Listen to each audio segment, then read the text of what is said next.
Eh, saya kira yang perlu kita tegaskan hari ini adalah bahwa seluruh kejahatan yang dilawan oleh aksi Kamisan adalah kejahatan luar biasa yang tidak bisa diputihkan.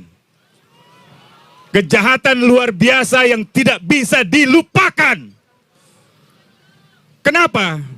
Karena kejahatan luar biasa di dalam hukum internasional tidak bisa diberikan pengampunan, tidak bisa diberikan amnesti atau abolisi, atau misalnya diberikan sebuah immunity buat para pelakunya.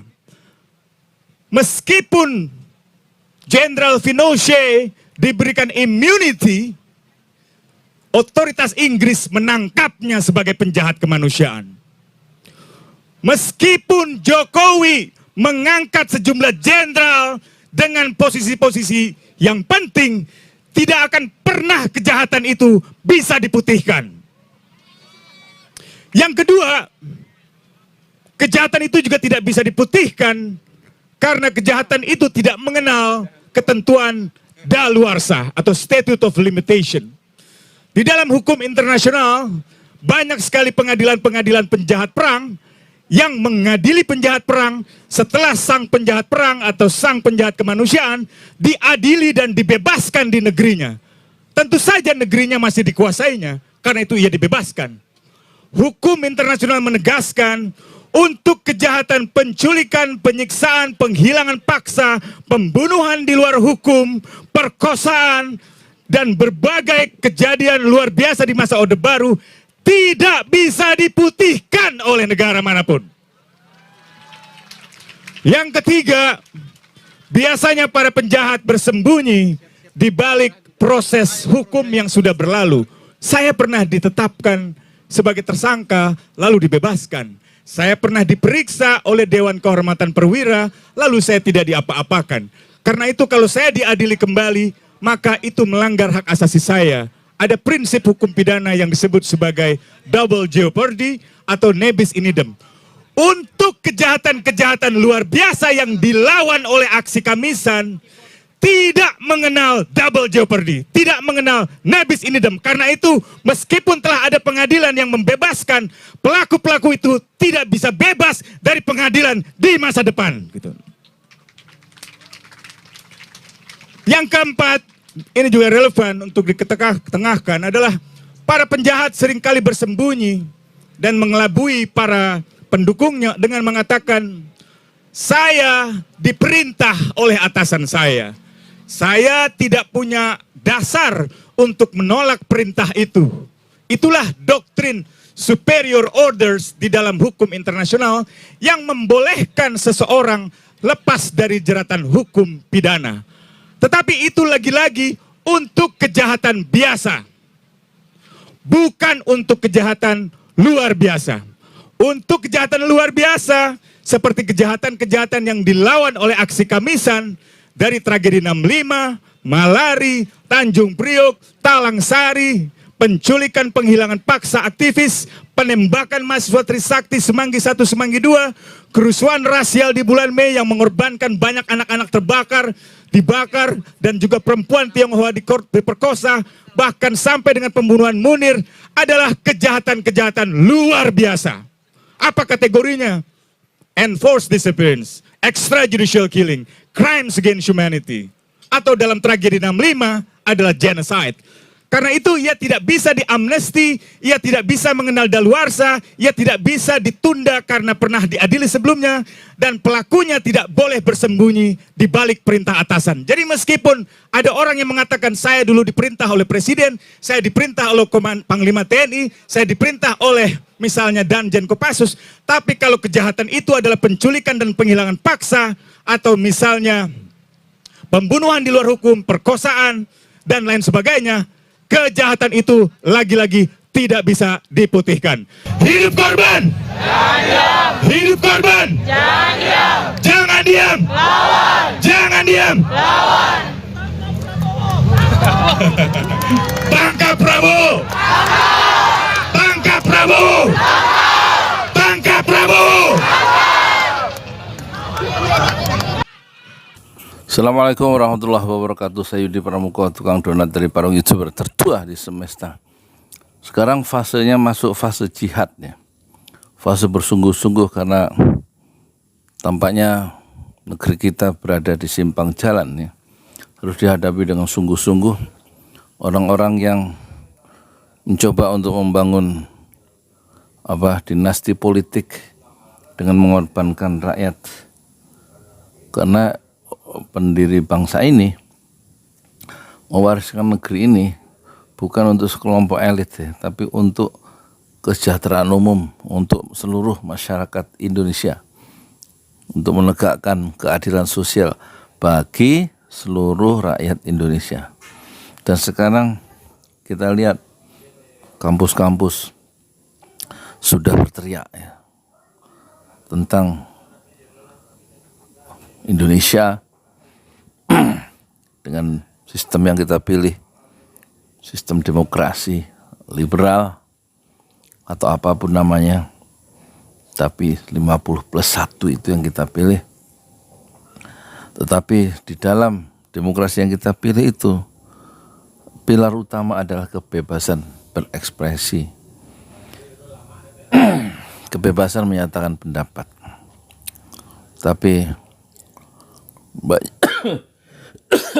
banyak ya kan, kebebasan berpendapat itu hanya berlaku untuk orang yang berkuasa, sementara rakyat kecil ketika mengutarakan pendapatnya, kita lihat dalam demo-demo di demo di menentang undang-undang cipta kerja, itu justru ya menghasilkan orang-orang yang dikriminalisasi dan juga kemudian masuk penjara, salah satunya Jumhur Hidayat. Dan yang masuk penjara itu banyak, harusnya tidak boleh ada orang yang masuk penjara karena ekspresi atau ucapan-ucapan mereka yang bebas mengkritik kekuasaan, kan gitu ya.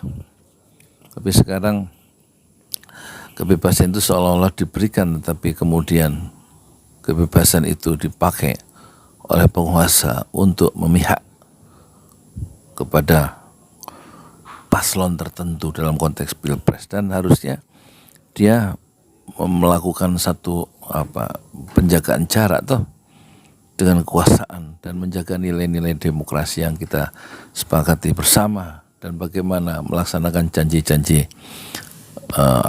janji-janji proklamasi, yaitu yang pertama adalah melindungi bangsa Indonesia, orang-orangnya dilindungi. Kemudian melindungi tumpah darah Indonesia, tidak dijual murah sumber-sumber daya alam itu kepada orang asing atas nama investasi, termasuk proyek hilirisasi. Hilirisasi itu kalau menurut Faisal Basri adalah pabriknya punya Cina, nikelnya punya Indonesia, diolah oleh pabrik Cina, kemudian hasil olahannya 90% diekspor ke Cina dengan harga yang nikel yang dioperasikan itu, yang dijual itu harganya jauh lebih murah daripada di pasar internasional. Itu berarti tidak melindungi tumpah darah Indonesia.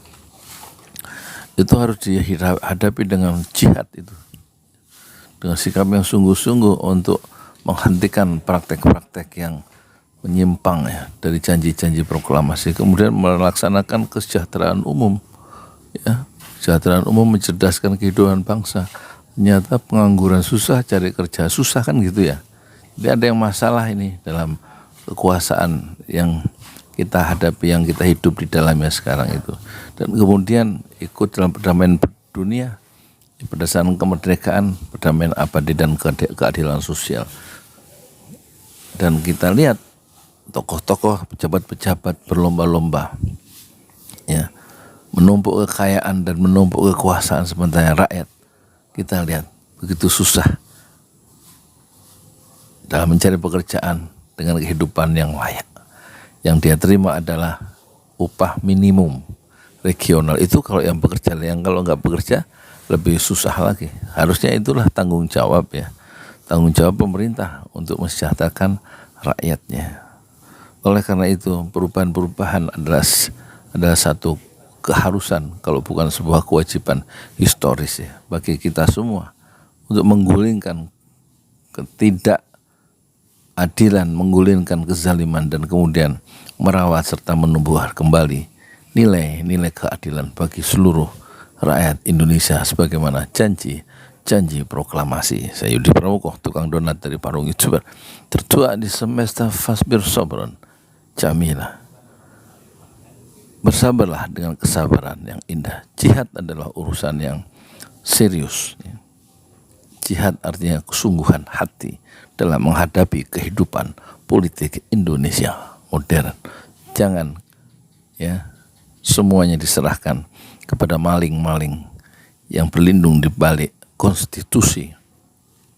Kita lihat ya, kritik keras daripada Jeffrey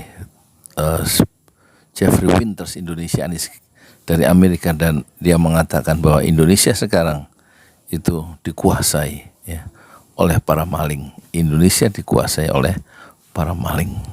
Dan nanti ketika perubahan kekuasaan itu terjadi, maka tampak nanti siapa yang bermain, siapa yang melakukan money laundering, siapa yang korupsi, siapa yang nepotisme, yang sekarang semuanya saling menggerendel dan berlindung di balik ketiak kekuasaan. Assalamualaikum warahmatullahi wabarakatuh. Di jalan Allah. Ini Masjid Enam Syuhada lagi dikunjungi sama Ketua Hilmi. Modal awalnya berapa Pak Yudi Pramuko? 750.000 rupiah aja. Jadi ini 500 jutaan nih barang. Sekarang udah habis 310. Masya Allah, tuh udah pakai keramik, plafonnya tinggal. Granit tuh kayak marmer. Tuh. Masya Allah nih, sampai juga kita ke sini.